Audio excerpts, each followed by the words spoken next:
हम ऊंचाई और दूरी के प्रश्नों की दूसरी कड़ी लेकर प्रस्तुत हैं। आज हम थोड़े कठिन स्तर के प्रश्नों को लेंगे। आप ध्यान से देखें और अपना अध्ययन जारी रखें। तो देखिए, पहला प्रश्न है आज का कि एक राजमार्ग एक मीनार के नीचे से होकर गुजरता है। ठीक है, इस जो हाईवे है वो एक मीनार के नीचे से होकर गुजरता है। अब एक आदमी मीनार के ऊपर खड़ा हुआ है, वह मीनार के शिखर से कार को देखता है, और कार को जब देखता है तो उस कार का अवनमन कोण कितना है? 30 डिग्री है। अब कार एक समान गति से चल रही है। 6 सेकंड बाद व्यक्ति क्या देखता है कि कार का अवनमन कोण 60 डिग्री हो गया है। पूछ क्या रहा है प्रश्न में? तो कार कितने समय पश्चात और मीनार के नीचे से होकर गुजर जाएगी, अर्थात मीनार तक पहुंचने में कितना समय और लगा लेगी। ठीक है भाई। तो अब देखिए, ऐसे प्रश्नों में चित्र बहुत महत्वपूर्ण भूमिका अदा करता है।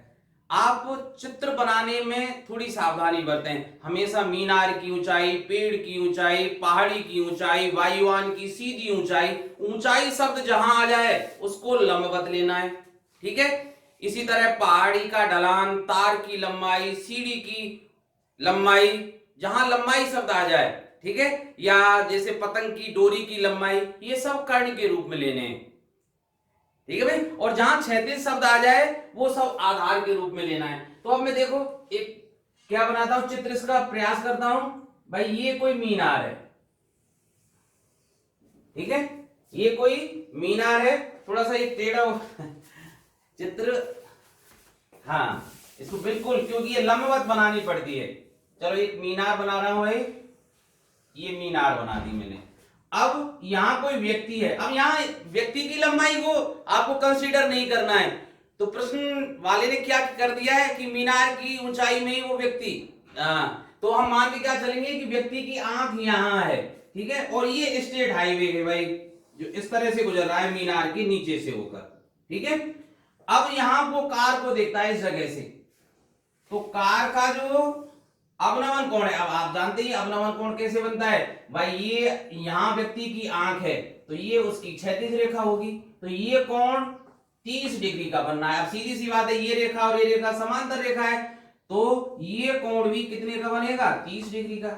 ठीक है, तो कार 30 डिग्री। अब 6 सेकंड बाद कार गति कर रही है इस तरह से, 6 सेकंड बाद कार यहां आ जाती है मान लेते हैं, और उस समय जो अवनमन कोण है, चलो मैं इस बिंदु को यहां ले लेता हूं क्योंकि खिंचके यहां आ गया है।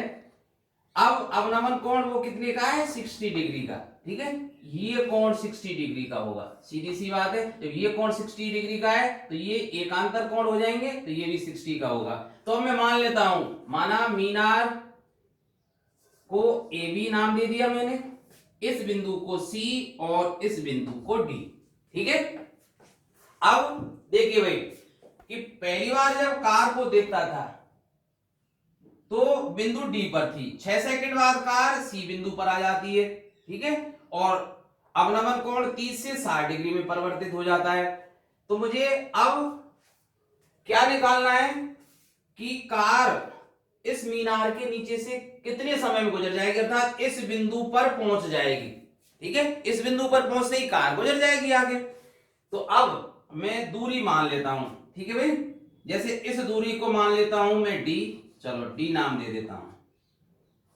ठीक है, और इस बिंदु को सी से लेकर बी तक जो दूरी है उसको क्या दे देता हूं नाम? एक्स। तो आप एक बात देखिए कि कार समान गति से चल रही है ना, तो सबसे पहले इसी बात को मानते हैं कि माना कार की चाल v मीटर प्रति सेकंड है। ठीक है भाई। तो आप देखिए, तो d दूरी कितने के बराबर होगी भाई? अब आप सोचिए, चाल v मीटर प्रति सेकंड, अर्थात 1 सेकंड में वो v मीटर जाती है, तब CD, ठीक है, सी डी या कहूं डी जो दूरी है, कार द्वारा तय की गई दूरी कितनी है सेकंड में, ये तय की गई है भाई 6 सेकंड में। 6 सेकंड बाद तो कार का अपना कोण बदला है, इसका मतलब कार डी से सी तक पहुंचने में 6 सेकंड ले रही है। वेग क्या है या चाल क्या है, v मीटर प्रति सेकंड। तो 6 सेकंड में चली गई दूरी, 1 सेकंड में चली गई दूरी v, तो 6 सेकंड में चली गई दूरी कितनी हो जाएगी 6v। इसका मतलब d का मान क्या हो जाएगा 6v, इतने मीटर। ठीक है, अब मैं और मानता हूं कि माना कार b बिंदु तक पहुंचने में t समय और लेती है, v बिंदु तक पहुंचने में t सेकंड लेती है। यही तो बात पूछ रहा है कि वो कितने समय में गुजर जाएगी, माना t सेकंड में गुजर जाएगी। तो आप मेरे लिए बताइए कि ये BC कितना होगा भाई, तब BC अर्थात BC दूरी कितनी होगी भाई, उसकी स्पीड कितनी है v, तो t सेकंड में तय की गई दूरी है। मैंने यही तो माना है कि C से B तक कार को पहुंचने में t सेकंड लग रहा है, तो CV जो दूरी है या BC दूरी है वो कितने के बराबर होगी भाई, VT। ठीक है, कितने मीटर हो जाएगी VT। बस इसको ही ध्यान रखना, क्योंकि तय की गई दूरी बराबर क्या होती है, चाल गुणा समय। चाल क्या है v और t सेकंड ले रही है, तो दूरी क्या हो जाएगी VT। तब एक बात बताइए VD बराबर क्या हो जाएगा, तब BD बराबर कितना हो जाएगा x प्लस डी, तो x कितना है भाई VT और d कितना है 6v, इतने मीटर। ठीक, अब देखो एक एक करके हम समकोण त्रिभुज लेते हैं। तो पहले समकोण त्रिभुज ले लेते हैं ABC, समकोण त्रिभुज ABC में, ठीक है, इसकी मीनार की ऊंचाई में h ले लेता हूं। ठीक है, तो क्या आ जाएगा भाई, tan 60 बराबर लंब बटे, लंब क्या है हमारा AB और आधार क्या है BC। तो tan 60 का मान क्या है √3 बराबर h बटे BC का मान क्या है x, बाद में रख देंगे। ठीक है, तो ये समीकरण 1, इससे मान निकाल लेंगे। इसी तरह भाई अब समकोण त्रिभुज कौन सा लें भाई, ABD में tan 30 का मान क्या होगा भाई, लंब क्या है AB और आधार इस समय क्या होगा tan 30 के लिए B से लेकर D तक, BD। चलो मैं इसको यहां लिख देता हूं। तो tan 30 का मान क्या होता है 1/√3 बराबर AB का मान h। ठीक है, और BD का मान कितना है, BD का मान मैंने अभी निकाला था VT प्लस 6V। क्या है भाई VT प्लस 6V, ये समीकरण 2। अब आप देख रहे हैं कि समीकरण 1 और 2 से मैं h का मान अगर रख दूं यहां, तो h बराबर क्या है √3x। ठीक है, तो h का मान समीकरण 1 से रख दूं मैं समीकरण 2 में, तो क्या हो जाएगा भाई 1/√3 बराबर h की जगह क्या रख रहा हूं √3x, तो √3 और x कितना है भाई, x क्या है BC तो है, और x की जगह पे क्या रख दूं मैं BT upon VT plus 6V। ये बात आई ना समझ में, बचगुणा कर दीजिए भाई, बचगुणा करेंगे तो क्या हो जाएगा ये 3VT। बात आई ना समझ में, √3 और √3 3VT बराबर VT प्लस 6V। पक्षांतरण कर लीजिए तो एक VT इधर आ जाएगी, तो ये कितने रह जाएंगे भाई 2VT बराबर 6V। मुझे क्या मान चाहिए था t का मान, तो t बराबर क्या हो जाएगा 6V अपॉन 2V। इसका मतलब 3 सेकंड, अर्थात वह कार C से B तक पहुंचने में 3 सेकंड का समय और लेगी। बात आई ना समझ में? तो ऐसे प्रश्नों को हल करते समय आप कार या जो भी वाहन है उसका वेग मान लेते हैं, ठीक है, और जैसे मैंने किया है ऐसा करने का प्रयास करें, ठीक है। अब अगले सवाल पर पहुंचते हैं। तो देखिए बहुत महत्वपूर्ण प्रश्न और बहुत अच्छा प्रश्न है। एक वायुयान 3600 √3 मीटर की ऊंचाई पर उड़ रहा है। उस क्षण पृथ्वी पर स्थित किसी बिंदु से वायुयान का उन्नयन कोण 60 डिग्री है।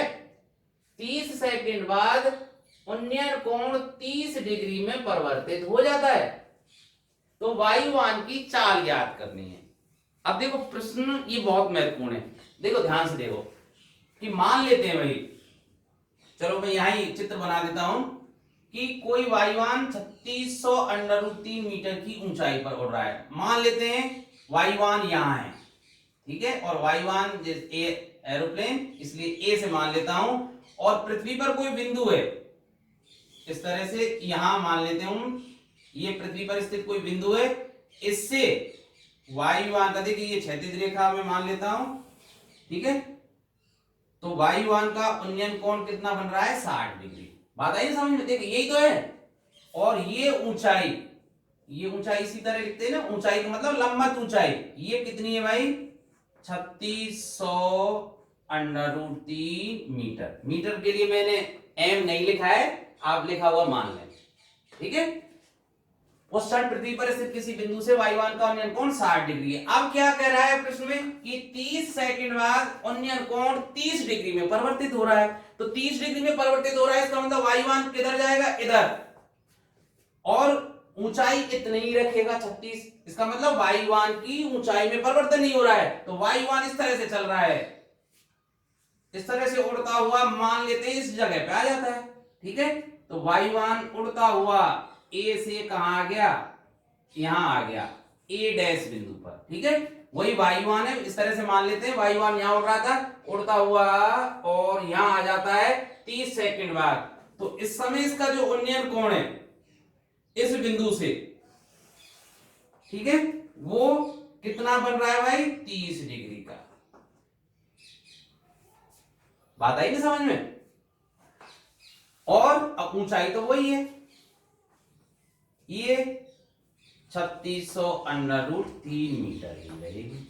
अब तो वायुयान की चाल ज्ञात करनी है मुझे, अर्थात बिंदु ए से ए डैश तक पहुंचने में वायुयान को कितना समय लगा ये मुझे ज्ञात करना है। तो अब इस चित्र को मैं पूरा कर ही दिया, इनके नाम भी रख देता हूं।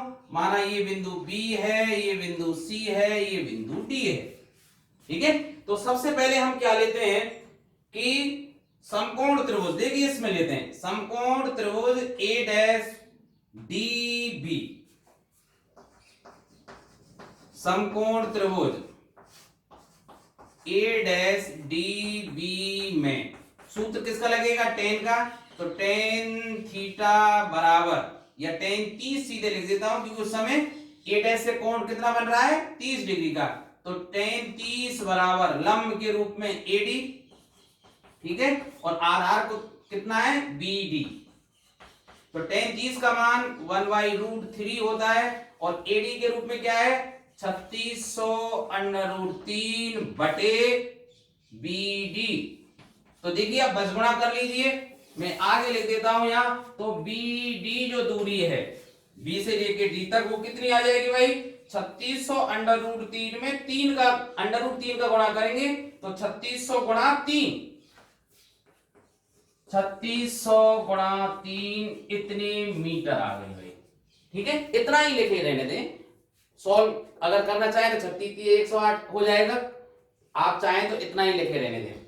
अब देखिए भाई, तो बी से डी तक ये जो दूरी टोटल कितनी आ गई भाई 3600 गुणा 3 मीटर, यहां से यहां तक। बात आई समझ में? अब हम लेते हैं समकोण त्रिभुज ए सी बी।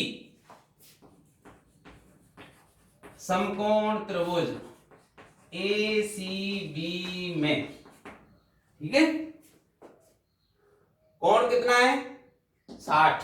तो टेन 60 बराबर, अब लंब के रूप में क्या है AC बटे आधार क्या है BC।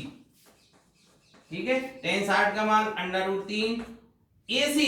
अब AC तो वही है 3600 √3, ठीक है, BC BD के, हाँ अच्छा सॉरी, हाँ BC रहेगा, हाँ ये गलती की मैंने, ठीक है। अब तो √3 बराबर AC के स्थान पर 3600 √3 बटे BC, ठीक है। तो BC का मान मैं ज्ञात कर सकता हूं, तो √3 BC बराबर 3600 √3, इसका मतलब BC बराबर क्या हो जाएगा 3600 √3 बटे √3, √3 से √3 कैंसिल, 3600 मीटर। अब आप सोचिए ये दूरी कितनी आ गई 3600। पूछ क्या रहा था, वायुयान की चाल, यही है ना वायुयान। अब देखिए हमें पता था कि ए बिंदु से ए डैश तक पहुंचने में कितना समय लगा था 30 सेकंड। तो मैं अब क्या निकाल लूं, ए से ए डैश की दूरी जो कितने के बराबर है CD, तो ए डैश बराबर CD, और वो कितनी होगी भाई, आप अपने आप देख लीजिए, BD में से क्या घटा दें BC, BD माइनस BC, और देखिए BD कितनी है हमारी 3600 गुणा 3, तो 3600 गुणा 3 से क्या घटा दें BC, और BC कितनी है भाई 3600, तो सीधे से बात है कि 3600 इंटू 3 माइनस 1, तो 3600 गुणा 2 अर्थात 7200 मीटर। तो 7200 मीटर की दूरी वायुयान ने कितने समय में 30 सेकंड में तय की। तो वायुयान की चाल मैं निकाल सकता हूं यहां से, तो वायुयान की चाल, तो चाल बराबर क्या होता है बेटी दूरी बटे समय। वायुयान ने ए से ए डैश की कितनी दूरी तय की 7200 मीटर, कितने समय में तय की 30 सेकंड में, 0 से 0 और 24 दिया 72, इसका मतलब 240 मीटर प्रति सेकंड, ठीक है भाई। तो वायुयान की चाल क्या आ गई 240 मीटर प्रति सेकंड। अगर इस चाल को आप चाहें कि किलोमीटर प्रति घंटा में व्यक्त करना है तो क्या करेंगे भाई, 240 जो मीटर है इसके किलोमीटर बनाइए। किलोमीटर कैसे बनाते हैं, 1000 का भाग दे देते मीटर, और घंटे के लिए 60 गुणा 60 का गुणा कर देंगे, ठीक है। तो वो आवश्यक नहीं है, आप यहीं आंसर लिख दीजिए। चलो अब अपना एक अलग प्रकार का प्रश्न देखते हैं। एक वायुयान जब वह पृथ्वी तल से 3125 मीटर की ऊंचाई पर उड़ रहा था, एक दूसरे यान के नीचे से गुजरता है। ये बात ध्यान रखना भाई, कौन यान ऊपर है कौन नीचे है। यदि उस क्षण पृथ्वी तल पर स्थित एक बिंदु से दोनों यानों के उन्नयन कोण क्रमशः 30 डिग्री और 60 डिग्री हैं, तो उस क्षण दोनों यानों के बीच की दूरी ज्ञात कीजिए, ठीक है भाई। अब देखिए कि मान लेता हूं भाई, अभी एक बात ध्यान रखना इसमें, कौन सा यान 3125 मीटर की दूरी पर उड़ रहा है भाई, जो यान दूसरे के नीचे से गुजरता है। ध्यान रखो इसको, एक दूसरे यान के नीचे से गुजरता है। तो देखो दो यान थे, एक यान ए था, ठीक है, और एक बी था, ए दोनों यान थे, ठीक है। ये जो यान बी है वो पृथ्वी तल से कितनी ऊंचाई पर है भाई, पृथ्वी तल से कितनी ऊंचाई पर है 3125 मीटर की ऊंचाई पर है, ये बात समझना। और उस क्षण जब वो 3125 मीटर की दूरी पर ऊंचाई पर उड़ रहा था, एक दूसरे यान के नीचे से गुजरता है, अर्थात वो उस समय यान ए के नीचे से गुजरता है। तो यान ए ऊपर हुआ बी नीचे हुआ, तो उस क्षण पृथ्वी तल पर स्थित एक बिंदु, अब मान लेते हैं ये पृथ्वी की क्षैतिज रेखा है, पृथ्वी का तल मान लेता हूं मैं, और यहां कोई बिंदु डी मान लेता हूं, डी बिंदु था। तो उस क्षण यानों के जो उन्नयन कोण क्रम से कितने से 30 डिग्री और 60 डिग्री, तो इस यान का उन्नयन कोण उस समय 30 डिग्री था भाई, और इस वाले यान जो अधिक ऊंचाई पर उड़ रहा था उसका उन्नयन कोण कितना था 60 डिग्री। बात आई ना समझ में। तो अब मुझे क्या याद करना है तो उस क्षण दोनों यानों के बीच की दूरी, अर्थात मुझे क्या निकालना है, ए बी। ठीक है, अब देखिए मैं मान लेता हूं अब कि माना उस क्षण दोनों यानों के बीच की दूरी क्या थी, h मीटर। ठीक है, तो ए बी को मैंने h मीटर मान लिया। ठीक है, और बी डी, सॉरी ये इसको c मान लेता हूं, और सी डी को क्या मान लिया, x।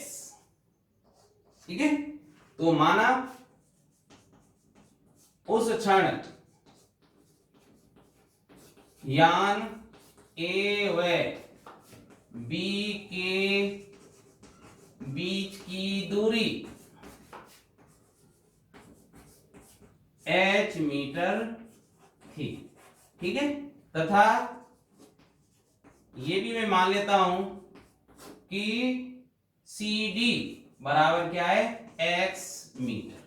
ठीक है, तो अब आप देखिए सबसे पहले मैं कौन सा समकोण त्रिभुज ले लेता हूं, समकोण त्रिभुज ये ले लेते हैं, चलो ए सी डी।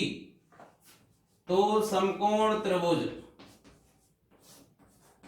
ए सी डी में देख ध्यान रखिए, ए के साथ डी बिंदु से बना उन्नयन कोण कितना है, 60 डिग्री। तो tan 60 बराबर लंब के रूप में AC और कर्ण के रूप में, सॉरी बटे आधार, और आधार के रूप में क्या है, CD। तो अब देखिए tan 60 की वैल्यू मैं जानता हूं √3, AC के रूप में, अब देखो AC बराबर क्या होगा, H प्लस 3125। ये ध्यान रखना क्योंकि ये पूरा ही लंब के रूप में आ रहा है इस समय। तो H प्लस 3125 बटे CD का मान मैं क्या रख देता हूं, x, क्योंकि मैंने CD को किसके रूप में लिया है, x के रूप में। तो अब देखिए भाई, इसको मैं कैसे लिख सकता हूं कि H प्लस 3125 बराबर √3x। ठीक है, अब मुझे बाद में मान निकालना है किसका, h का निकालना है। इसका मतलब मुझे x एलिमिनेट करना पड़ेगा, इसमें से x हटाना पड़ेगा। तो x बराबर क्या हो जाएगा, क्योंकि x की वैल्यू दूसरे समीकरण में हम रख देंगे, तो x बराबर क्या हो जाएगा, h प्लस 3125 बटे √3, और ये हमारा समीकरण 1। ठीक है, अब हम दूसरे समकोण त्रिभुज में ले लेते हैं, समकोण त्रिभुज BCD। तो समकोण त्रिभुज BCD में अब tan कितना है भाई, 30, और लंब के रूप में क्या है, BC, और आधार के रूप में वही CD। tan 30 का मान 1/√3 बराबर BC कितना है, 3125, और CD क्या है भाई, x। ठीक है, तो x बराबर 3125√3, ये समीकरण 2। अब मैं क्या करता हूं, समीकरण 2 से या समीकरण 1 और 2 को बराबर कर देते हैं, क्योंकि ये दोनों किसकी वैल्यू है, x की। भाई ये दोनों किसकी वैल्यू है, x की। तो इन दोनों को इक्वेट कर देते हैं, बराबर कर देते हैं। तो क्या हो जाएगा भाई, समीकरण 1 व 2 से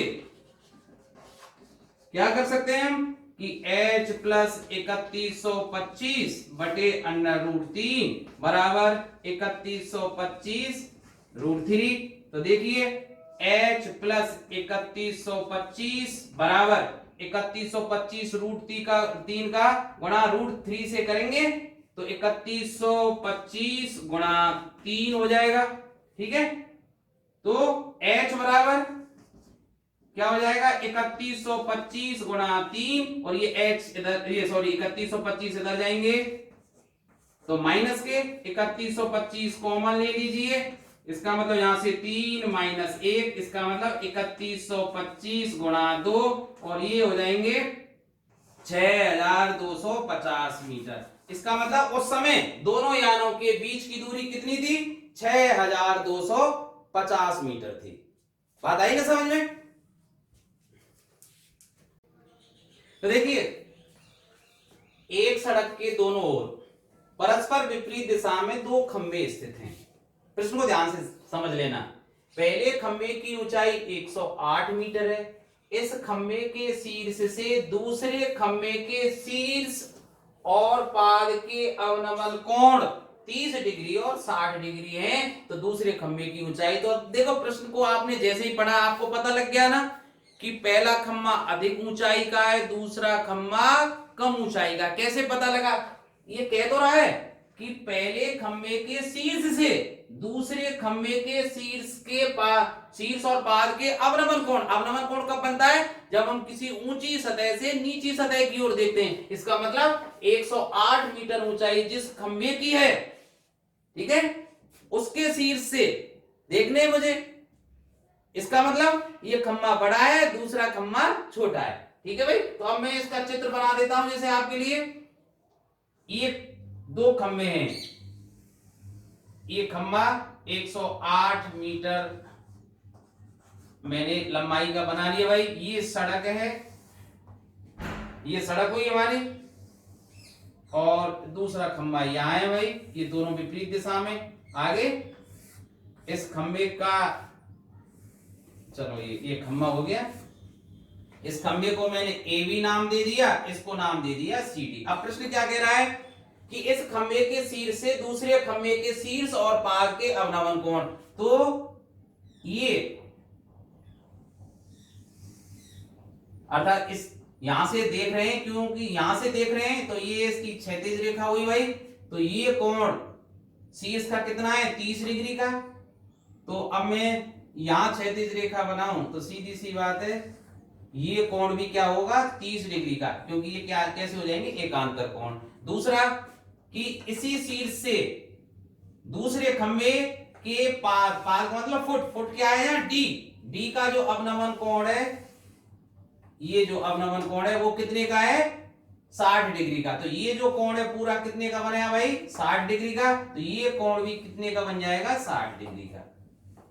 अब मुझे क्या करना है? दूसरे खंभे सीडी की ऊंचाई निकालनी है। तो मैं मान लेता हूं सीडी जो खंभा है दूसरा, उसकी ऊंचाई h मीटर है, ठीक है, और बीडी आधार की जरूरत पड़ेगी, इसलिए बीडी को मैं क्या मान लेता हूं? x मीटर, ठीक है। तो माना दूसरे खंभे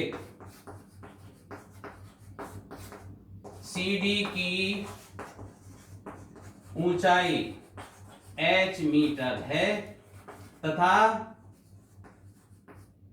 BD बराबर x मीटर, ठीक है। अब आप एक एक करके समकोण त्रिभुज लेते जाइए। तो सबसे पहले देखिए, अगर इस बिंदु को मैं E नाम दे दूं तो समकोण त्रिभुज यही ले लीजिए AEC। तो समकोण त्रिभुज AEC में tan 30 बराबर लंब के रूप में AE बटे आधार क्या है? EC। अब एक बात सोचिए, tan 30 का मान तो 1/√3 है ही। AE कितना हुआ? अब देखिए, ये अगर H है तो EB क्या होगा? H। सीधी सी बात है। तो AE और A से लेकर E तक कितना हो जाएगा भाई? 108 माइनस H। बात आई ना समझ में? तो मैं AE के स्थान पर क्या लिख देता हूं? 108 माइनस H बटे EC, और EC क्या है? X, ठीक है। अब आप x का मान निकाल लीजिए। तो x बराबर क्या हो जाएगा? 108 माइनस h का √3 गुना, और ये समीकरण 108 माइनस h में √3 का गुणा हो जाएगा। अब समकोण त्रिभुज कौन सा ले लीजिए? ABD। समकोण त्रिभुज ABD में थीटा के रूप में 60 है, इसलिए tan 60 बराबर लंब क्या है? AB, और आधार क्या है? BD। tan 60 का मान हम जानते ही हैं, √3 बराबर AB के रूप में क्या है? A से लेके B तक 108 मीटर बटे BD क्या है? X, ठीक है। तो इससे मैं क्या निकाल सकता हूं भाई? x की वैल्यू। तो x बराबर क्या हो जाएगा? x बराबर क्या आ जाएगा? 108 बटे √3, ठीक है, 108/√3 और ये समीकरण 2। समीकरण 1 और 2 को देखेंगे तो ये दोनों x की वैल्यू है, इन दोनों x की वैल्यू को मैं बराबर कर देता हूं। तो समीकरण 1 व 2 से चूंकि ये x की वैल्यू है तो इन दोनों की राइट हैंड साइड भी बराबर होंगी। तो मैं क्या लिख सकता हूं भाई कि 108 -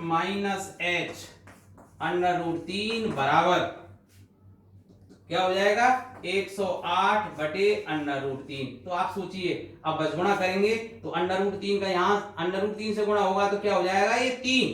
तो इसका मतलब मैं क्या लिख सकता हूं 3 × 108 - h बराबर 108। ठीक है, तो इसको ऐसा ही लिख रहे रहने दें, 108 × 3 - 3h बराबर 108। इसको पक्षांतर करके इधर ले जाइए तो -3h रह जाएंगे। तो 108 - 108 × 3, ठीक है, तो -3h यहां से कॉमन 108 ले लीजिए। ठीक है, क्या बच जाएगा भाई -2। 1 - 3, इसका मतलब 108 × -2। ठीक है, तो माइनस से माइनस कैंसिल हो जाएगा तो h बराबर क्या आ जाएगा भाई 108 × 2/3, 3 से 36 बार, तो 36 दूनी 72 मीटर। ठीक है, तो दूसरा जो खंभा था CD उसकी ऊंचाई कितनी आ गई 72 मीटर। आपको कैसे भी किसी भी प्रकार से, आप जरूरी नहीं है कि जैसे मैंने सॉल्व किया समीकरण 1 और 2 को, आप कैसे भी समीकरण 1 और 2 को सॉल्व कर लीजिए, x का मान पुट कर दीजिए, h की वैल्यू निकल आएगी। आप धैर्य रखें, सवाल आराम से हो जाएगा।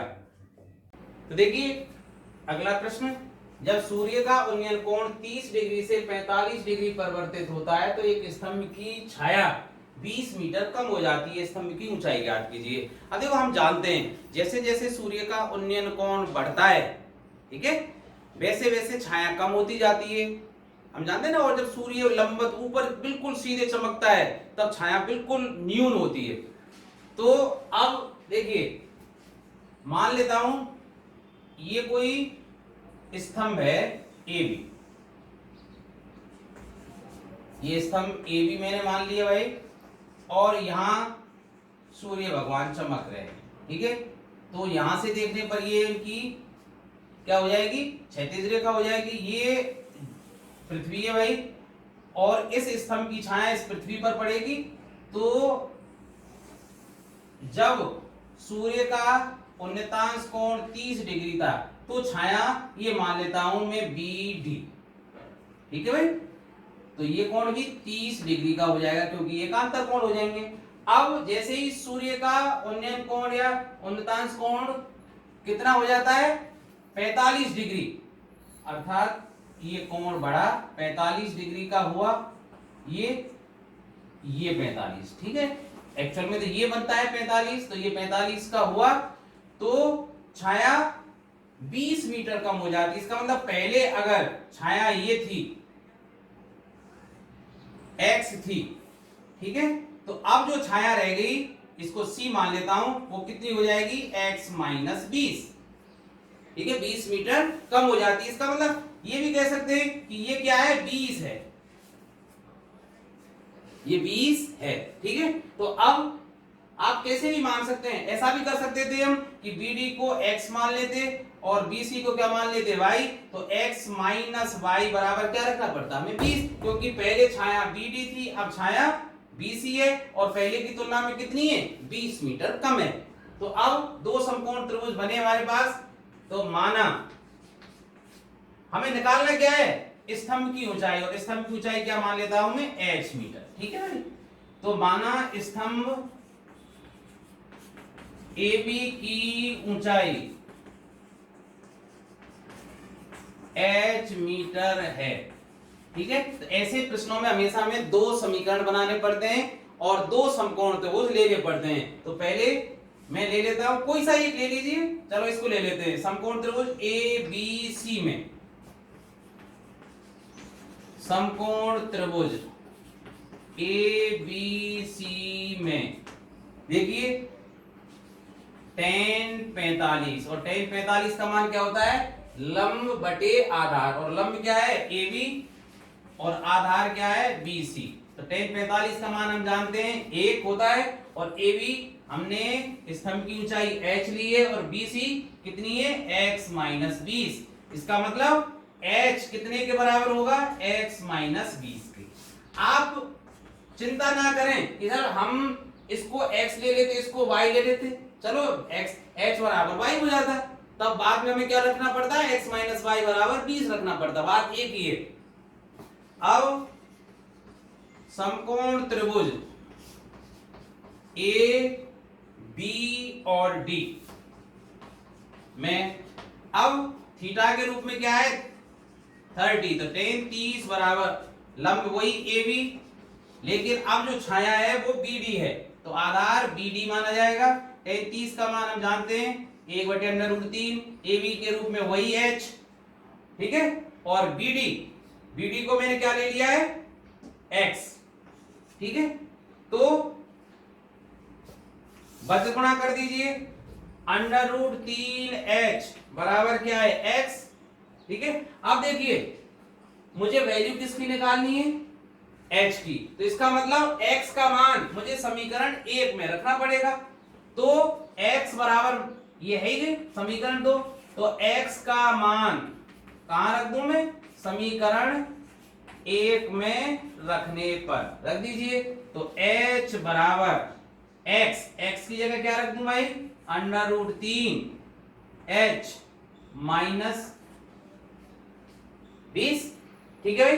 अब क्या करें h को उधर ले जाओ 20 को इधर ले आओ, तो क्या लिख सकता हूं मैं √3h माइनस h बराबर 20, ठीक है। अब यहां से h कॉमन, तो √3 माइनस 1 बराबर 20, तो h बराबर क्या आ जाएगा भाई 20 बटे √3 माइनस 1। अब इसको हटाने के लिए हम आप जानते ही हैं कि गुणा किसका कर देंगे √3 प्लस 1 का ऊपर नीचे गुणा कर देंगे, तो इससे स्तंभ की ऊंचाई कितनी आ गई 20 इंटू √3 प्लस 1 बटे दोनों संख्याएं एक बार जुड़ रही हैं एक बार घट रही हैं, तो पहली का वर्ग माइनस दूसरी का वर्ग, पहली के रूप में √3 है तो √3 का वर्ग 3 माइनस दूसरी 1 है तो 1 का वर्ग 1, ठीक है।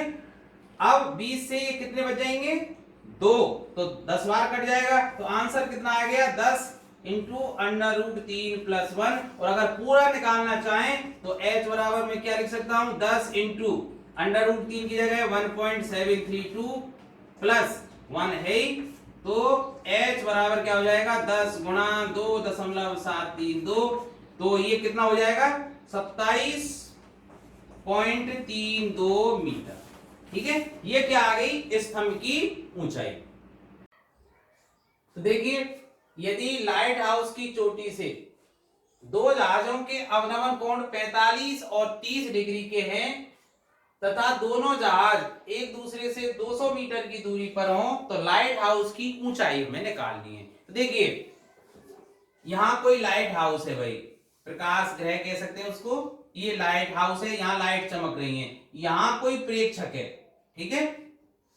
और इस तरह से समुद्र में कोई दो जहाज हैं पानी के, ठीक है, एक जहाज यहां है डी बिंदु पर, ठीक है, एक जहाज है सी बिंदु पर, ठीक है, और इनके अवनमन कोण है वो कितने हैं यहां से देखने पर ए बी मैंने लाइट हाउस मान लिया, ठीक है, 30 डिग्री और 45 डिग्री के, और दोनों जहाजों के बीच की दूरी कितनी है 200 मीटर, ठीक है। तो मुझे प्रकाश गृह या लाइट हाउस की ऊंचाई ज्ञात करनी है h, ये ज्ञात करनी है, ठीक है। तो अब देखिए अगर मैं इसको x मान लू BC, तो क्या लिखूंगा भाई कि माना लाइट हाउस की ऊंचाई h मीटर है तथा BC बराबर x मीटर है, तब ये पूरा जो आधार है BD वो क्या हो जाएगा भाई, तब बी डी बराबर क्या हो जाएगा, x प्लस 200 मीटर। अब देखिए एक एक करके हम समकोण त्रिभुज ले लेते हैं। तो पहले समकोण त्रिभुज ए बी सी में लीजिए, समकोण त्रिभुज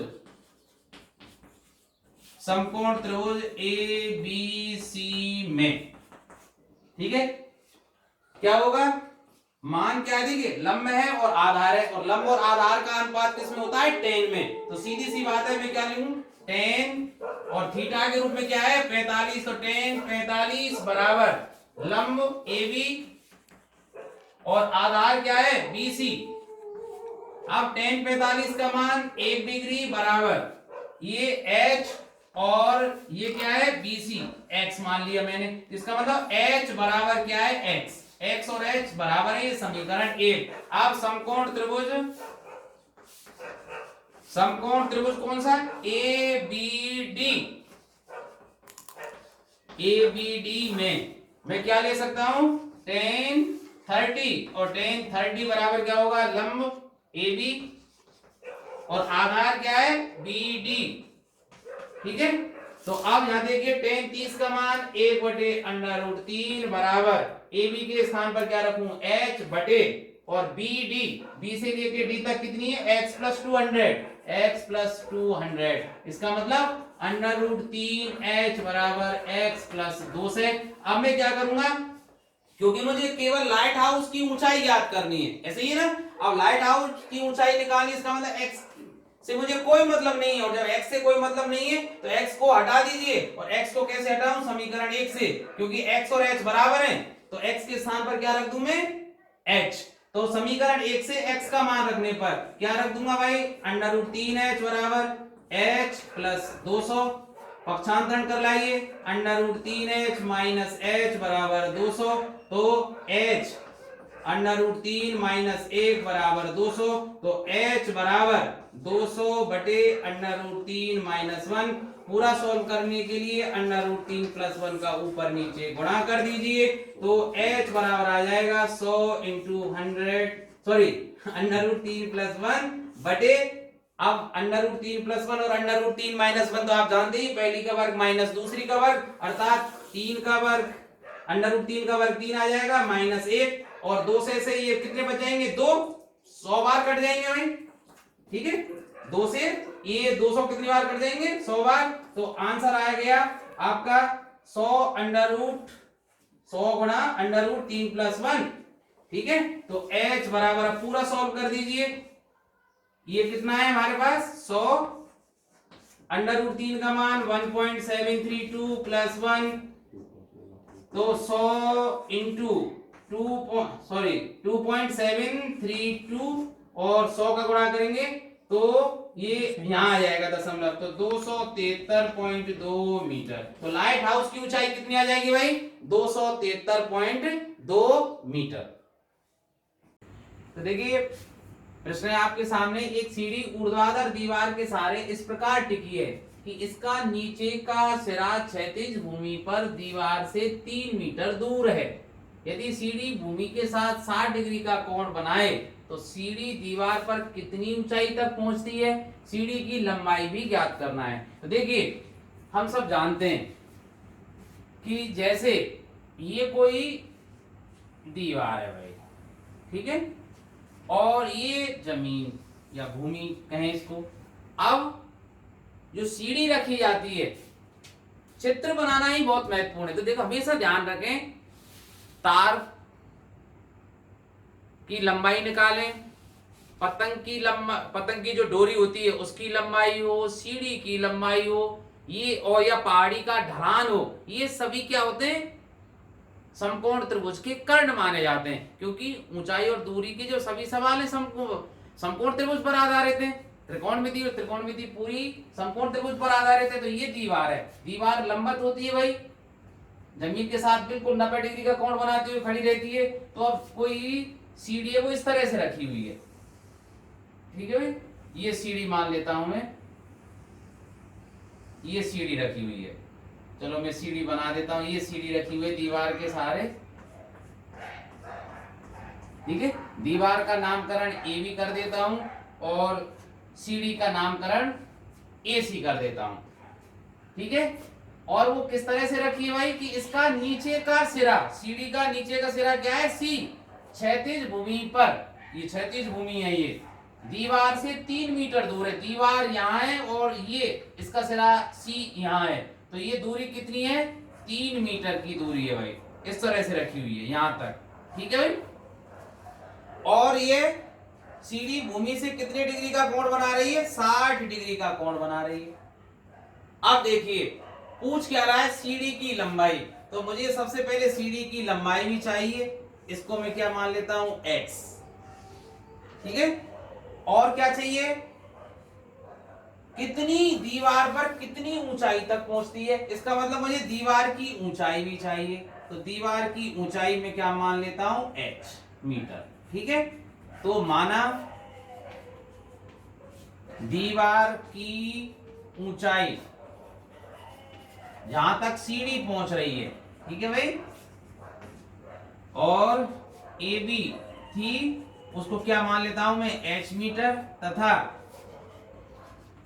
सीढ़ी AC की लंबाई x मीटर, ठीक है भाई। अब देखिए एक बात आपको ध्यान रखना है कि एक एक करके हम निकालेंगे, तो देखिए अगर मैं दीवार की ऊंचाई निकालूं तो देखिए ये लंब है और ये क्या है, आधार, तो मुझे सूत्र वो ढूंढना पड़ेगा जिसमें लंब हो और आधार हो, लंब और आधार का अनुपात tan व्यक्त करता है, तो मुझे tan वाला फॉर्मूला लगाना पड़ेगा, अर्थात tan थीटा, और थीटा क्या है, यह 60 है भाई, जो सीढ़ी भूमि के साथ बना रही है, क्षैतिज के साथ बना रही है, तो tan किसका रेशो होता है, लंब और आधार, और लंब क्या है, AB, और आधार क्या है, BC, ठीक है। tan 60 का मान √3 बराबर AB की जगह S और BC कितना है हमारे पास, 3, ठीक है भाई। तो H बराबर कितनी हो गई, 3 √3 मीटर, या इसको चाहे तो और सरल कर लें, √3 का मान रख दीजिए 1.732, तो 3 दूनी 6, 9, 3 7 21, 5, 5.19, इसको मैं क्या लिख सकता हूं, 5.2 मीटर के लगभग, ठीक है भाई। तो दीवार की ऊंचाई कितनी हो जाएगी, 5.2, या सीधे सीधे यहां लिख सकते थे हम 3.3 मीटर। अब देखिए अब मुझे क्या निकालना है, सीढ़ी की लंबाई, अब सीढ़ी की लंबाई निकालेंगे तो ये तो कर्ण हुआ, ठीक है, और दिया हुआ क्या है हमारे पास, आधार, तो ऐसा सूत्र निकालेंगे, या ऐसा सूत्र हम देखेंगे त्रिकोणमितीय अनुपातों में जिसमें आधार आता हो और कर्ण, और आधार और कर्ण के अनुपात को व्यक्त कौन करता है, कॉस, तो मुझे सूत्र कौन सा लगाना पड़ेगा, कॉस वाला। तो अब समकोण त्रिभुज वही है, ठीक है भाई, ऊपर लिखना चाहिए था कौन से समकोण त्रिभुज में, तो समकोण त्रिभुज ABC में किसका सूत्र लगाऊं भाई मैं, cos थीटा, थीटा के रूप में 60 है, बराबर cos थीटा किसका अनुपात होता है, आधार और कर्ण का, तो आधार BC और बटे कर्ण, कर्ण क्या है हमारा, AC भाई। अब देखिए cos 60 का मान क्या होता है, 1/2, याद होना चाहिए भाई, cos 60 बराबर sin 30, क्योंकि cos और sin एक दूसरे के पूरक कोण है। अब sin 30 का मान 1/2, तो cos 60 का मान भी 1/2 होगा, तो 1/2 बराबर BC का मान कितना है, 3 मीटर बटे AC, और AC मैंने क्या मान रखी है, सीढ़ी की लंबाई x, तो x बराबर क्या आएगी भाई, 6 मीटर। अतः यहाँ आंसर जरूर लिखना भाई, अतः सीढ़ी की लंबाई, अतः सीढ़ी की लंबाई कितनी है भाई, 6 मीटर।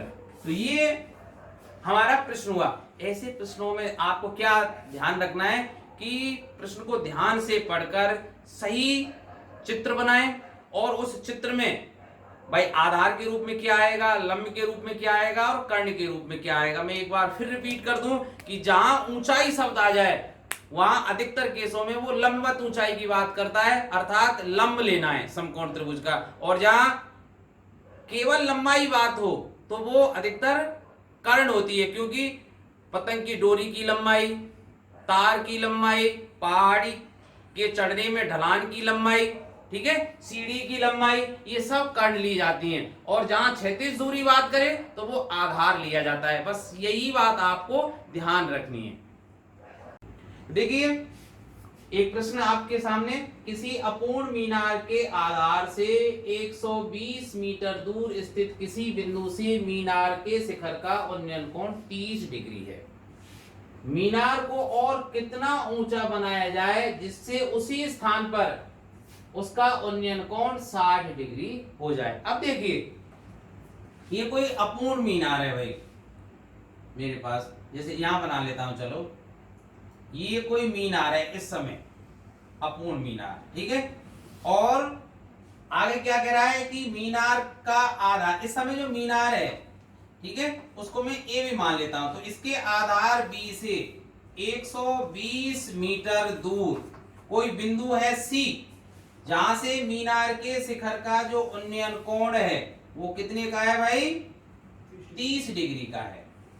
अब प्रश्न में क्या कह रहा है कि मीनार को कितना ऊंचा और उठाया जाए, कि मीनार को मैं और ऊंचा उठा दूं, इतना ऊंचा उठा दूं भाई, इस तरह से माना ए डैश तक, कि उसी बिंदु से अर्थात बिंदु सी से इस मीनार का अब जो शिखर बना है ए डैश, उससे इसका जो उन्नयन कोण है वो कितना बन जाए, 60 डिग्री का बन जाए, अर्थात अब जो ये कोण है वो 60 डिग्री का बन जाए। ठीक है भाई, तो मैंने दीवार को कितना ऊंचा उठाया भाई, ए से ए डैश तक। तो अब मैं मान लेता हूं कि अब देखिए दो चीज पूछ रहा है इसमें, एक ही चीज पूछ रहा है कि मीनार को कितना और ऊंचा बनाया जाए। तो अब मैं मान लेता हूं भाई कि माना x मीटर और उठाया जाए, तो ए डैश क्या मान लेता हूं मैं x, और जो अपूर्ण मीनार थी उसकी ऊंचाई क्या मान लेता हूं h मीटर। ठीक है, तो क्या माना भाई, माना मीनार की, जो अपूर्ण मीनार है, मीनार की ऊंचाई किसके बराबर है भाई, जो मीनार ए बी है वो तो मैंने मान ली h मीटर, तथा ए डैश इसको कितना और उठाया जाए वो क्या मान लिया मैंने, x मीटर। तो ठीक है, अब आप एक एक करके नहीं, हम समकोण त्रिभुज लेते हैं, तो सबसे पहले मैं समकोण त्रिभुज ले रहा हूं ए बी सी। तो समकोण त्रिभुज ए बी सी में अब देखिए मेरे पास लंब है और मेरे पास आधार है, तो लंब और आधार का जो अनुपात व्यक्त करता है tan। ठीक है, तो जो सूत्र लगेगा वो tan का लगेगा, तो tan, अब थीटा उस समय क्या बन रहा है देखिए 30 डिग्री, क्योंकि ए बिंदु के साथ सी बिंदु कितना कोण बना रहा है, 30 डिग्री। ये ध्यान रखना है, जल्दी में आपको tan 60 लिख जाए, तो tan 30 बराबर, अब तो इस समय लंब क्या होगा, ए बी, ठीक है भाई, और आधार कितनी है, बी सी। तो tan 30 का मान हम जानते हैं 1/√3 बराबर ए बी मैंने मान रखी है h, और बी सी कितनी है 120। अब √3 h बराबर 120, तो h बराबर हम यहां से निकाल सकते हैं 120 बाई √3, इसको सरल कर लेते हैं √3 का ऊपर नीचे गुणा करके।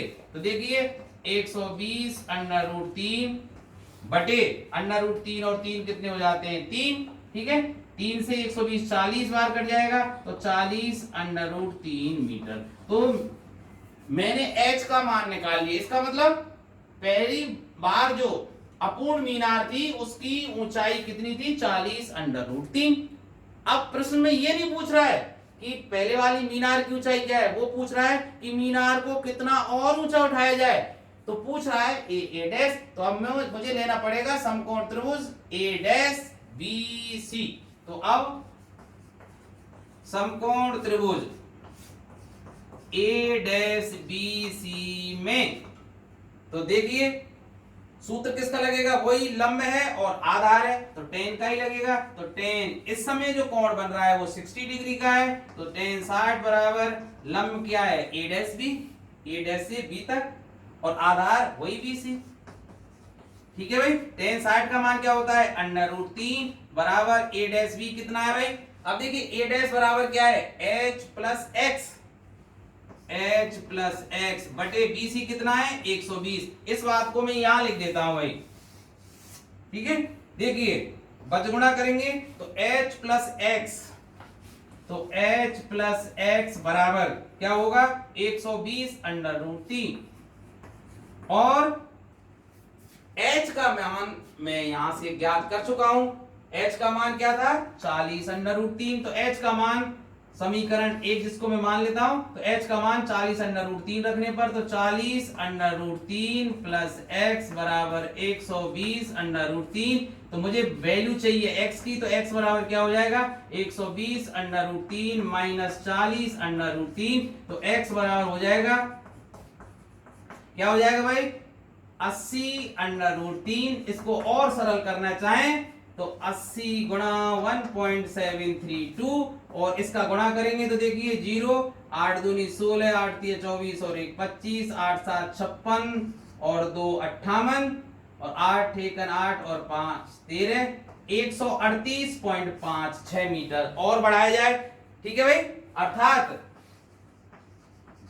मीनार को 138.56 मीटर और बढ़ाया जाए जिससे क्यों भाई, जिससे किसी बिंदु से जो कोण पहले 30 डिग्री का बन रहा था वो उन्नयन कोण बढ़कर 60 डिग्री हो जाए। ठीक है भाई। तो अब हमारे पास जो प्रश्न है कि आंधी के कारण एक वृक्ष का ऊपरी भाग टूटकर क्षैतिज तल पर 60 डिग्री का कोण बनाता है। वृक्ष का शिखर क्षैतिज तल पर वृक्ष की जड़ से 10 मीटर की दूरी पर मिलता है, तो टूटने से पहले वृक्ष की ऊंचाई ज्ञात कीजिए। तो देखिए अब इसमें मैं क्या करता हूं कि मान लेता हूं ये वृक्ष है भाई और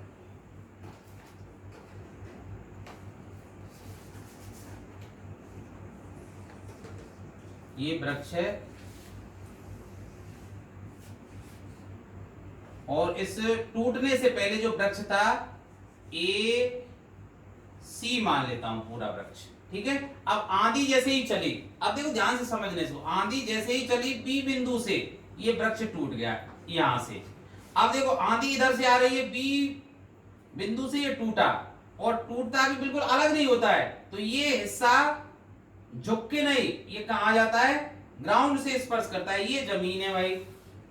ठीक है, ये जमीन है, तो ये जो हिस्सा है ए वाला इस तरह से जमीन से स्पर्श करता है। ठीक है, तो इसको मैं क्या मान लेता हूं ए डैश। तो सीधी सी बात है, अब देखो यहां समझने वाली बात है कि जितनी लंबाई ए बी की होगी वही लंबाई क्या होगी ए डैश बी की, क्योंकि बी से ए तक का हिस्सा टूट कर ही तो जमीन पे इस तरह से आया है। देखो इस तरह से, यही बात है ना, ये हिस्सा ही तो टूट के इधर आया है, तो जितनी ऊंचाई इसकी है ए बी की वही लंबाई क्या होगी ए डैश बी की। और प्रश्न में क्या दिया हुआ है कि वृक्ष का शिखर, ये जो वृक्ष का शिखर था ए, वृक्ष की जड़ से 10 मीटर की दूरी पर मिलता है। वृक्ष की जड़ कहां थी सी बिंदु पर, इससे 10 मीटर की दूरी पर मिलता है। ठीक है भाई, और ये कोण कितना बना रहा है 60 डिग्री का कोण बना रहा है। अब मैं क्या करता हूं भाई, देखो दो मान लेता हूं कि माना वृक्ष टूट गया बी बिंदु से और जो शेष बच गया है वो कौन सा है बीसी भाग। तो बीसी भाग जो वृक्ष का अब जो शेष बचा हुआ है उसको मैं मान लेता हूं h1 मीटर और जो हिस्सा टूटा था वो क्या है h2 मीटर।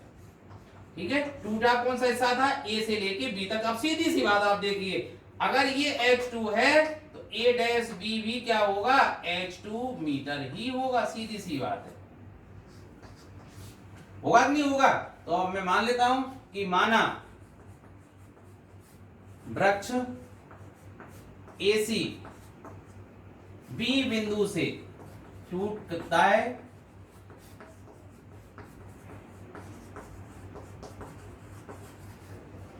तथा और क्या मान लेता हूं कि वृक्ष का जो शेष बचा हुआ हिस्सा है वो h1 मीटर तथा टूटा हुआ भाग ए बी बराबर ए डैश बी वो कितना है H2 मीटर। ठीक है भाई। अब देखिए समकोण त्रिभुज, ये समकोण त्रिभुज है सी बिंदु पर, तो बी सी ए डैश, तो समकोण त्रिभुज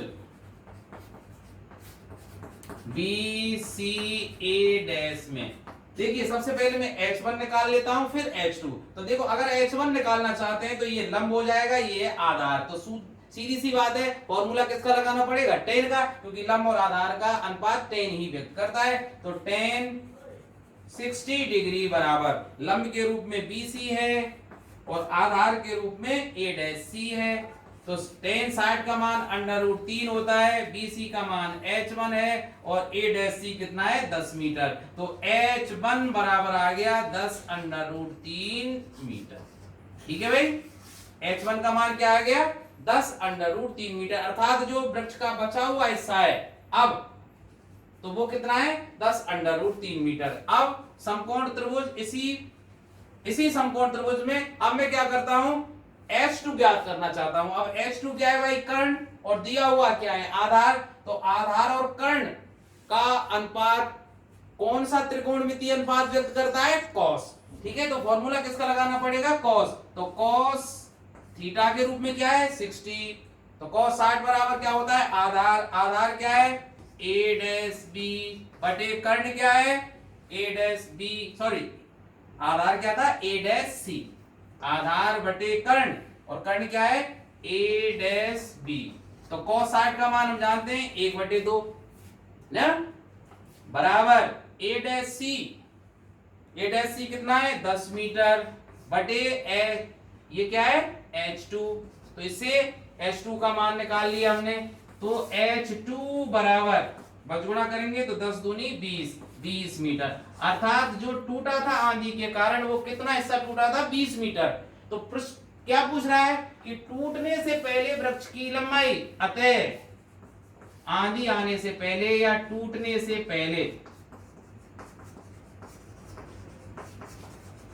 वृक्ष की लंबाई, और वृक्ष की लंबाई वो क्या थी भाई AC, और AC किसके बराबर थी भाई AB प्लस नहीं AB प्लस BC, और AB का मान कितना है H2 और BC का मान H1। H2 का मान क्या है भाई 20 मीटर और H1 क्या है 10 √3, और 10 √3 को आप जानते ही हैं। तो 20 प्लस 10 इंटू 1.732, इसका मतलब 20 प्लस ये कितना हो जाएगा 17.32, क्योंकि 10 का गुणा करने पर दशमलव दाईं तरफ एक स्थान खिसक जाती है। तो 20 और 17 37.32 मीटर, अर्थात वृक्ष टूटने से पहले 37.32 मीटर ऊंचा था। बताता हूं प्रश्न क्या है। एक खंबे के दोनों के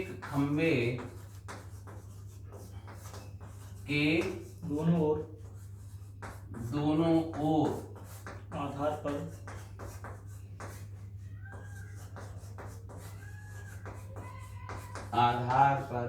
P और Q दो बिंदु हैं। P और Q के हिसाब से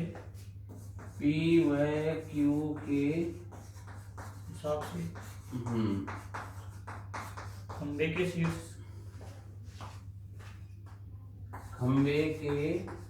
के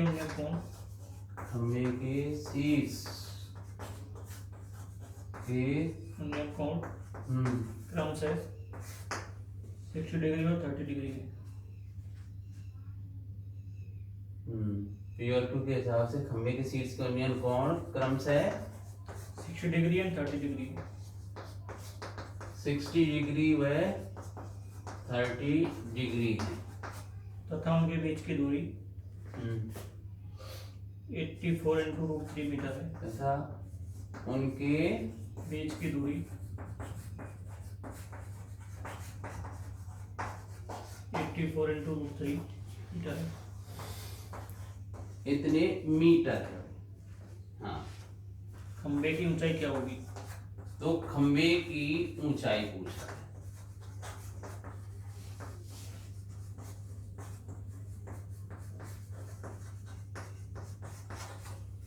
ठीक है भाई।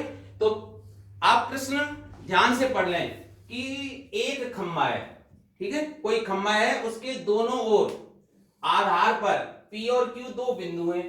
P और Q जो बिंदु हैं उनसे अगर खंभे के शीर्ष का उन्नयन कोण देखा जाए तो वो क्रमशः क्या है, 60 और 30 डिग्री है। और उनके बीच की दूरी अर्थात दोनों जो बिंदु हैं P और Q, उनके बीच की दूरी कितनी है, 84√3 मीटर है। तो खंभे की ऊंचाई ज्ञात करें। देखिए, तो पहले मैं क्या करता हूं, एक खंभा बनाता हूं। चलिए, जैसे ये खंभा है भाई, ये मैंने खंभा ले लिया, ठीक है, वो सीधा होने चाहिए, थोड़ा तिरछा हो जाता है, चलो कोई बात नहीं। ये खंभा है, इस खंभे को मैं मान लेता हूं A और B, ठीक है। अब इसके दोनों ओर दो बिंदु हैं, ठीक है, दो बिंदु में ले लेता हूं। जैसे एक बिंदु P है और एक Q है, ठीक है। P बिंदु से खंभे के शिखर का जो उन्नयन कोण है वो कितना है, 60 डिग्री। और बिंदु Q से शिखर का जो उन्नयन कोण है वो 30 डिग्री है। और ये जो दूरी है इन दोनों बिंदु P और Q के बीच की दूरी वो कितनी है, 84√3 मीटर, ठीक है भाई। तो अब मैं पहले इसको आपको बड़े रूप में बताता हूं, क्योंकि जो बेसिक कंसेप्ट है वो क्लियर होने चाहिए आपके। फिर मैं आपको बिना पेन कॉपी के, मतलब आप सीधे सीधे इसको हल कर पाएंगे, ऐसी ट्रिक भी बताऊंगा। तो सबसे पहले मैं क्या मान लेता हूं भाई, हमें खंभे की ऊंचाई निकालनी है। तो मान लेता हूं मैं, जो ये खंभा AB है, ठीक है, इसकी ऊंचाई कितनी है, H मीटर है। तो माना खंभे AB की ऊंचाई H मीटर है। साथ में ये भी मैंने मान लिया भाई कि ये जो दूरी है AP, इसको मैंने क्या मान लिया, X मीटर, ठीक है भाई, तथा AP बराबर X मीटर मान लिया मैंने। तो उस स्थिति में आपको पता ही लग गया होगा कि AQ बराबर क्या हो जाएगा, 84√3 माइनस X। तो सबसे पहले मैं समकोण त्रिभुज क्या ले लेता हूं, BAP। तो समकोण त्रिभुज BAP में सीधी सी बात है कि लंब और आधार है, इसलिए tan का सूत्र लगेगा। तो tan 60 बराबर H बाई X, ठीक है, लंब बटे आधार। तो यहां √3 बराबर H बाई X, ठीक है। तो यहां से मैं मान निकाल सकता हूं कि X बराबर क्या हो जाएगा भाई, H √3 हो जाएगा ना, X बाई √3, X बराबर H। तो X बराबर H बाई √3, ये समीकरण एक। इसी तरह भाई आप समकोण त्रिभुज दूसरा समकोण बनाइए। आपको पता है ये दो समीकरण निकालने पड़ते हैं ऐसे प्रश्नों में। तो आप समकोण त्रिभुज कौन सा ले लेता हूं मैं, BAQ। समकोण त्रिभुज BAQ में इसमें भी tan का फॉर्मूला लगा दीजिए। tan थीटा के स्थान पर 30 है और लंब कितना है, H बटे आधार, आधार कितना है, AQ, और AQ कितना हो जाएगा, 84√3 माइनस X मीटर, ठीक है। तो 84√3 माइनस X।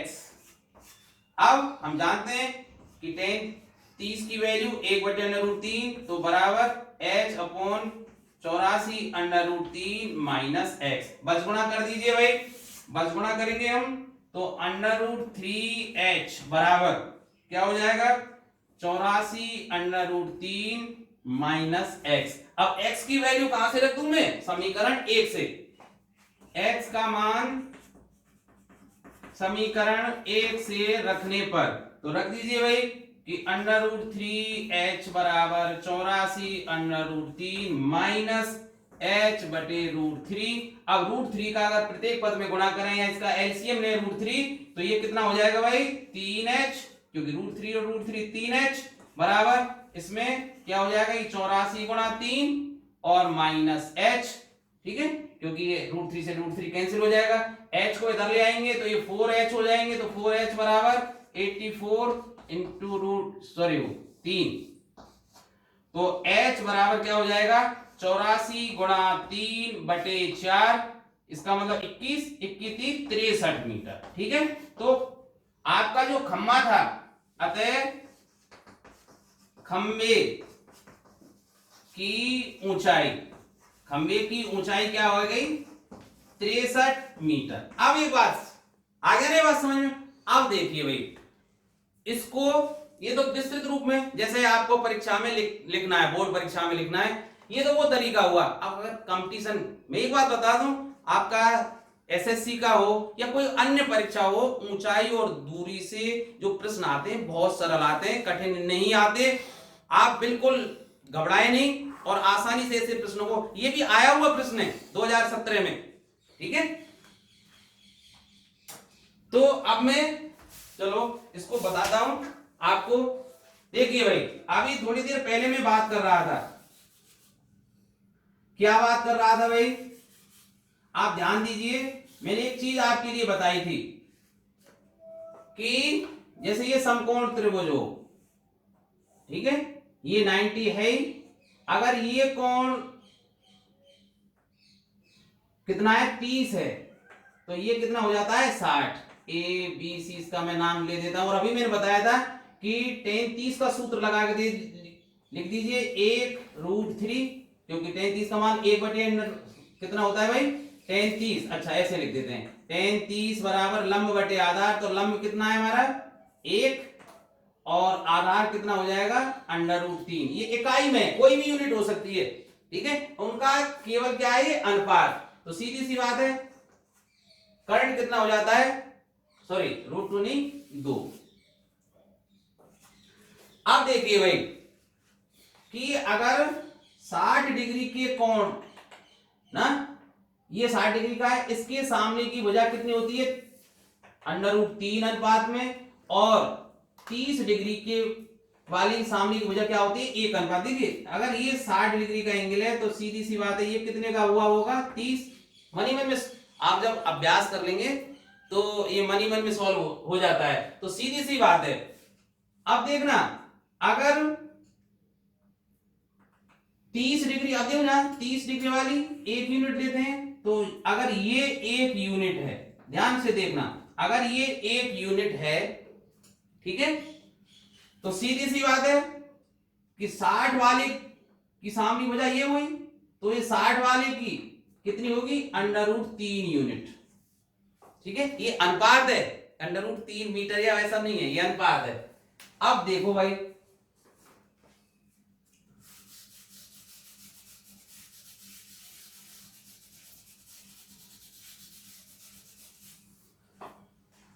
अब इधर देखिए भाई, ये 30 है, तो सीधी सी बात है ये कितने का रहा होगा 60।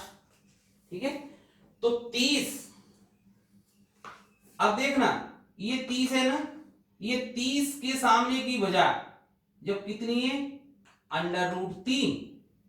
ठीक है, तो 60 वाले की कितनी होती है उसकी, अब देखो जब मैं 30, यहां समझना है, 30 वाले की जब 1 यूनिट है, तो 60 वाले की कोण वाले की जो सामने की भुजा क्या होती है उसका √3 होना। अब देखिए यहां ये भुजा कितनी है √3, तो 60 वाले की क्या होगी √3 का √3 गुना, तो ये कितनी इकाई हो जाएगी 3 इकाई। अब देखिए भाई, अब पूरे आधार को देखिए, ये कितनी यूनिट हो गई 1 यूनिट और 3 यूनिट, इसका मतलब 4 जो यूनिट है हमारी, 4 यूनिट किसके बराबर है भाई, कुल दूरी P और Q के बीच की दूरी कितनी 84 √3। ठीक है, तो 1 यूनिट बराबर कितना हो जाएगा 84 √3/4, इसका मतलब 21 √3। और मुझे क्या निकालना है खंबे की ऊंचाई, और खंबा कितनी यूनिट है भाई √3 यूनिट, तो √3 यूनिट बराबर क्या हो जाएगा 21 √3 गुणा √3, इसका मतलब 21 और √3 और √3 कितना होता है 3, तो 21 63, कितना आ जाएगा 63 मीटर। हो गया ना आसान, ये आसान अभी नहीं लग रहा होगा आपको, पर एक दो प्रश्न जैसे ही कर लेंगे आप आसान हो जाएगा। कैसे किया मैंने भाई, देखिए सीधी सी बात है, ये 60 है तो ये 30 डिग्री के सामने वाले कोण की भुजा को मैंने 1 यूनिट ले लिया। हम जानते हैं जब 30 डिग्री कोण वाले की भुजा अगर 1 यूनिट है तो 60 डिग्री कोण वाले की सामने की भुजा कितनी होगी, √3 यूनिट। तो सीधी सी बात है ये √3 यूनिट हो गया।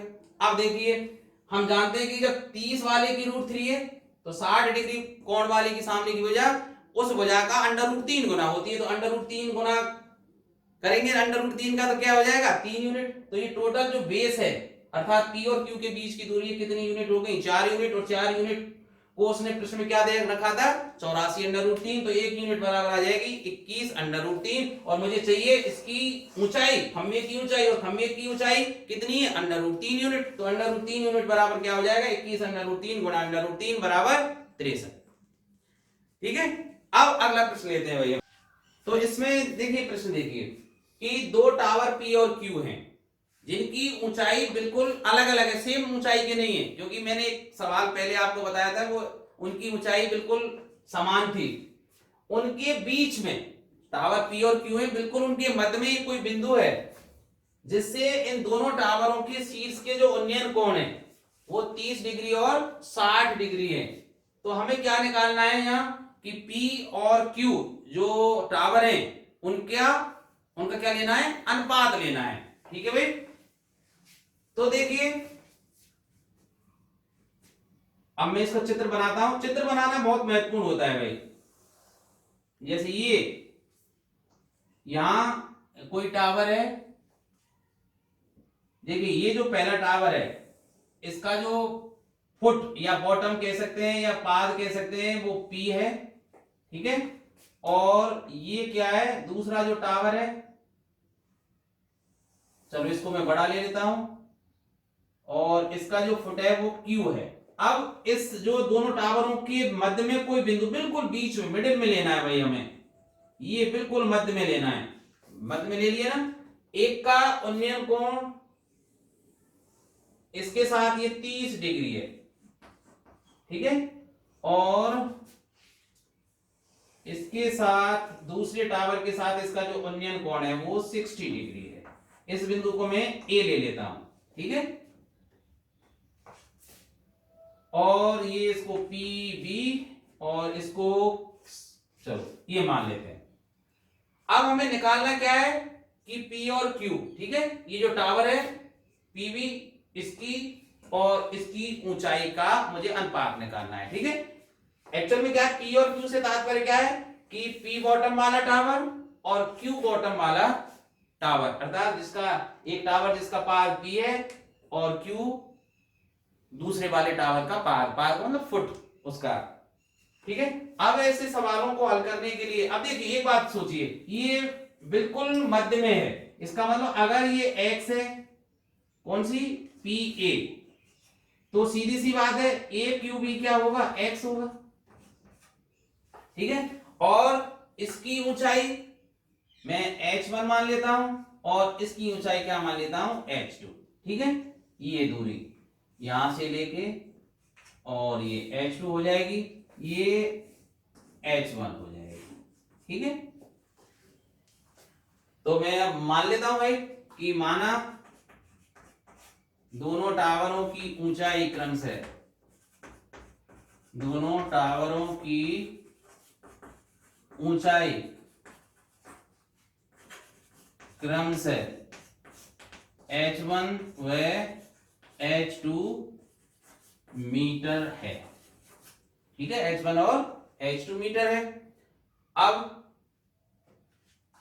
चूंकि A बिंदु मध्य में है इसलिए यदि PA बराबर x मीटर तब AQ भी क्या होगा, x मीटर होगा। ठीक है, अब समकोण त्रिभुज ले लीजिए, समकोण त्रिभुज किसी एक को ले लीजिए, समकोण त्रिभुज BPA में सीधी सी बात है ये लंब है और ये आधार है, तो tan का सूत्र लगेगा। तो tan 30 बराबर लंब क्या है h1, आधार क्या है पी ए का मतलब x, ठीक है। तो tan 30 बराबर रूट, ये की मान होता है 1/√3, तो h1/x, ठीक है। तो h1 यहां से निकाल सकते हैं, तो h1 बराबर क्या हो जाएगा भाई, x/√3, ये समीकरण 1। इसी तरह समकोण त्रिभुज, दूसरा समकोण त्रिभुज ले लीजिए भाई। समकोण त्रिभुज ये है CQA में वही सूत्र लगेगा tan का, तो tan 60 बराबर लंब क्या है यहाँ h2 और आधार क्या है x, ठीक है। और tan 60 का मान क्या होता है √3, तो √3 बराबर h2/x। इसका मतलब अगर मैं यहाँ h2 निकाल लूं तो h2 बराबर क्या हो जाएगा √3x, ठीक है। अब मुझे ज्ञात क्या करना था, इन दोनों टावरों की ऊंचाइयों का अनुपात। इसका मतलब मुझे ज्ञात करना है h1/h2, यही तो ज्ञात करना है, अनुपात का मतलब बटे। तो h1/h2 में निकालूं, या चूंकि वो बड़ा वो दिख रहा है क्योंकि 60 डिग्री का कोण बनेगा, तो सीधी सी बात है टावर बड़ा होगा, तो मैं उल्टा कह सकता हूं। इसको कैसे लिख सकते हैं भाई, इसका ध्यान रखना, वैसे कैसे भी लिख लो एक ही बात है। उसको क्या लिख सकता हूं भाई मैं h2 और इधर वाले को h1। भाई ये भाई बीच में है बिंदु, जब ये 60 डिग्री का एंगल बनाएगा तो सीधी सी बात है इसकी ऊंचाई अधिक होगी, और ये 30 डिग्री का है तो इसकी ऊंचाई कम होगी। तो h2/h1, तो h2 बराबर क्या है √3x बटे h1 का मान क्या है, समीकरण 1 से देखिए x/√3।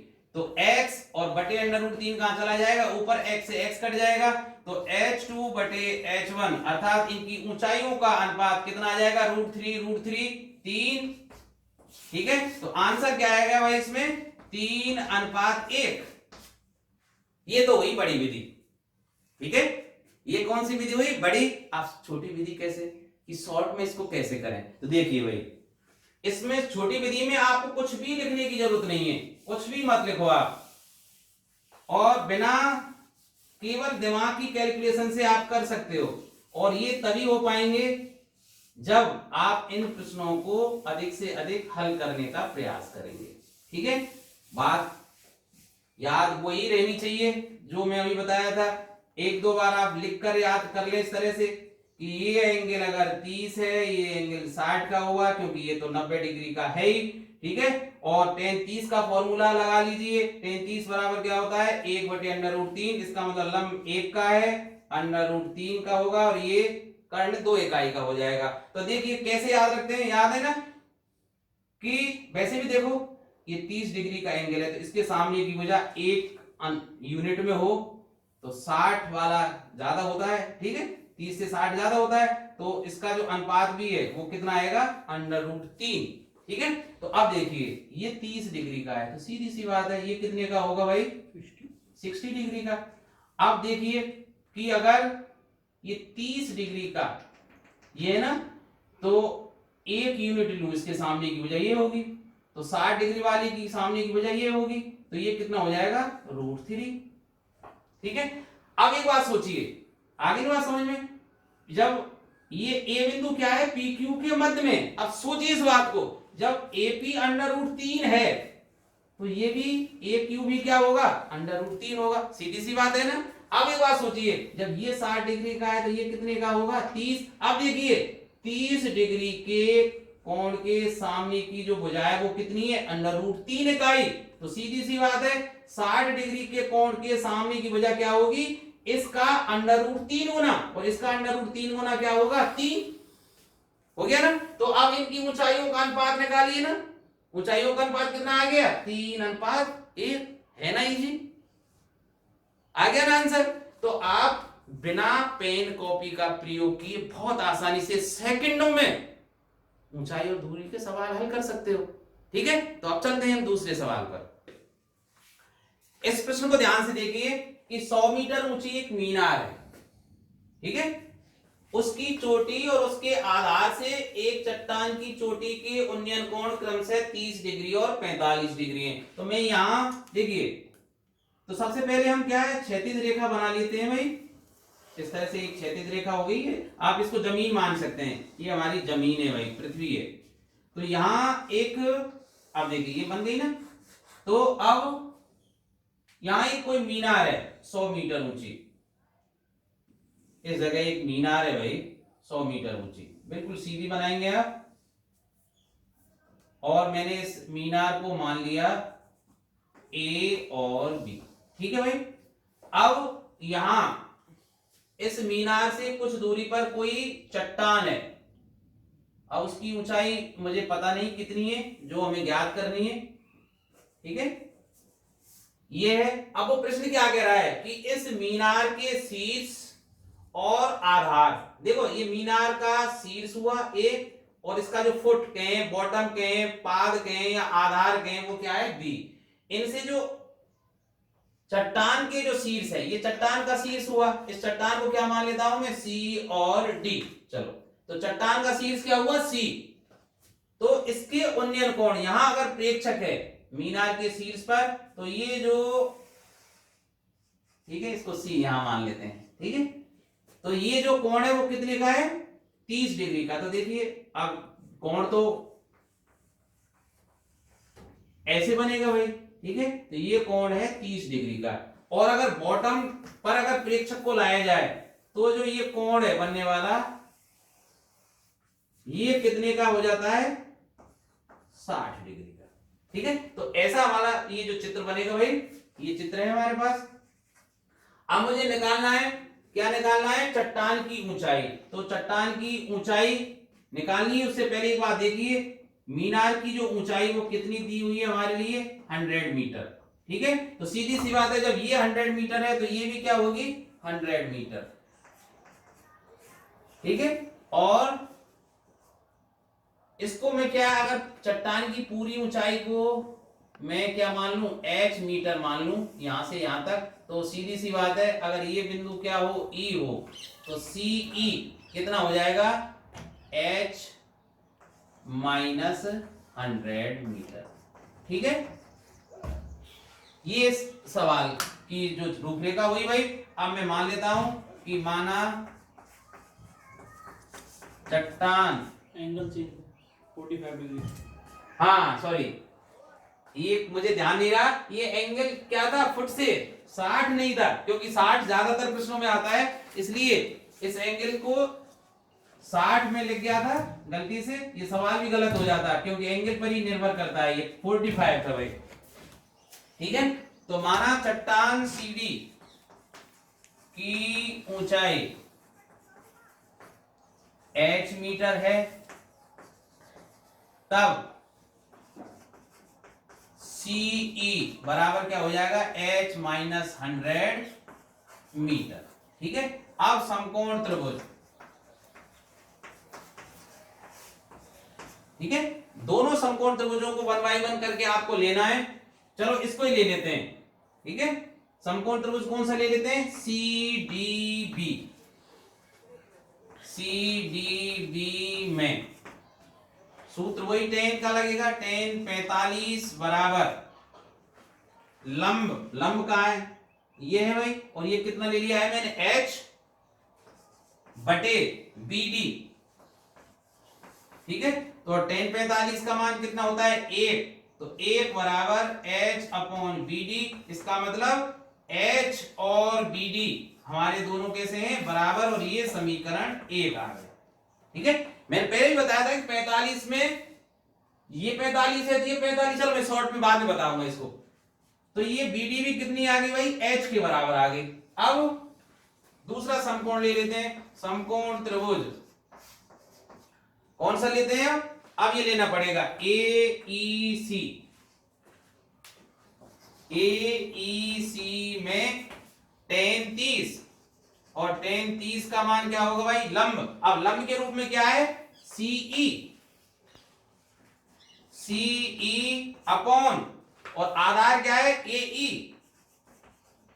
और tan 30 का मान 1/√3 बराबर CE। अब देखिए CE बराबर क्या है, h माइनस 100 बटे AE।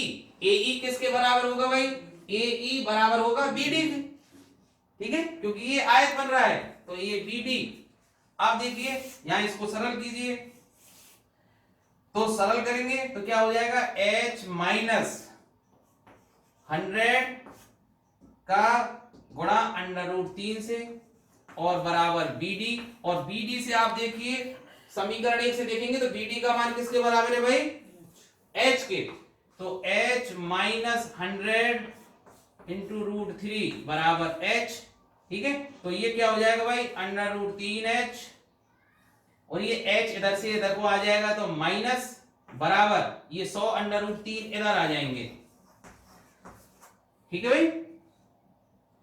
अब h यहां कॉमन ले लेते हैं तो अंडर √3 माइनस 1 बराबर ये 100 अंडर √3, तो h का जो मान है वो आ जाएगा 100 अंडर √3 बटे √3 माइनस 1, ठीक है। इसको सरल करने के लिए हम क्या कर सकते हैं कि अंडर √3 प्लस 1 का ऊपर नीचे गुणा कर देते हैं भाई, तो ये क्या हो जाएगा 100 अंडर √3 और कोष्टक में अंडर √3 प्लस 1। ज्यादा घबराने की जरूरत नहीं है, आप करते जाइए। अब देखिए अंडर √3 प्लस 1 और अंडर √3 माइनस 1 दोनों संख्या एक बार जुड़ रही है, एक बार घट रही है, तो पहली का वर्ग माइनस दूसरी का वर्ग, अंडर √3 का वर्ग 3 माइनस 1, इसका मतलब ये 2 हो जाएंगे, तो ये कितने हो जाएंगे 50 अंडर √3, ठीक है। गुणा कर दीजिए भाई, तो इसका मतलब 50, ये 50 हो गए, अंडर √3 का अंडर √3 से गुणा कीजिए तो 3, ठीक है भाई। और ये 50 अंडर √3 का गुणा किससे करेंगे, फिर 1 से करेंगे, तो ये 50 अंडर √3 ये हो जाएगा ना भाई, भाई अंडर √3 का गुणा कर लीजिए 3 प्लस अंडर √3, तो 50 ये बची गए, तो 50, ठीक है। आप चाहें तो ये ऐसे भी कर सकते हैं, इसको 50 कॉमन लेके 3 सॉरी इसमें से कॉमन निकाल सकते हैं हम अंडर √3, ऐसे भी निकाल लीजिए आप, कोई फर्क नहीं पड़ता है, चाहे इनको गुणा कर दीजिए तो 50 ये 150 आ जाएगा, प्लस 50 गुणा 1.732, तो 150 प्लस गुणा कर दीजिए 5 दूनी 10, 5 तिया 15 और 1 16, 5 7 35 और 1 36, 5 1 5 और 3 8, 86.6, 150 में 86.6 जोड़ेंगे तो ये हो जाएंगे 236.60 मीटर, ठीक है।